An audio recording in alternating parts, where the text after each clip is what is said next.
מוצר חדש מאיטונג, שפכטל איטונג צמנטי, ליישום ישירות על קירות איטונג וקירות בטון, ללא צורך בטיח.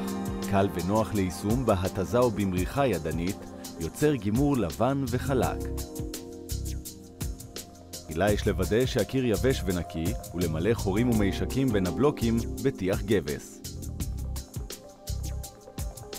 לאחר ייבוש טיח הגבס, ניתן לעבור עם מרית פח על מילוי המישקים כדי להוריד עודפי חומר. יש ליישם רשת אינטרגלס באמצעות טיח גבס על חריצות בקיר ועל האזורים בהם יושם פוליאוריתן ולהמתין לייבוש.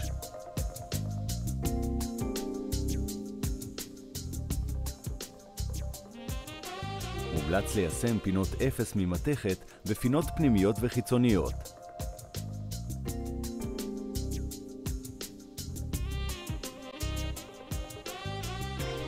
שפכטל איטונג מגיע מוכן בדליים או בשקים ואין צורך בהכנה בשטח. יישום שכבה ראשונה מתבצע בעזרת מכונת התזה או על ידי מריחה ידנית. עובי השכבה הוא בין 0.1 ל-3 מילימטר לפי הצורך. לאחר יישום השכבה הראשונה ניתן להחליק את השפכטל בעזרת מרית פח. לפני יישום השכבה השנייה יש להמתין כ-24 שעות.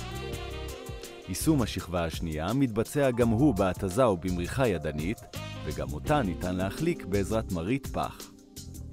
לקבלת מראה חלק במיוחד ניתן לבצע החלקה לאחר ייבוש חלקי בעזרת מרית ספוג ומיד לאחריה הידוק במרית פח. שפכטל איטונג צמנטי, ליישום מהיר וקל ולמראה קיר חלק ולבן בגימור מושלם.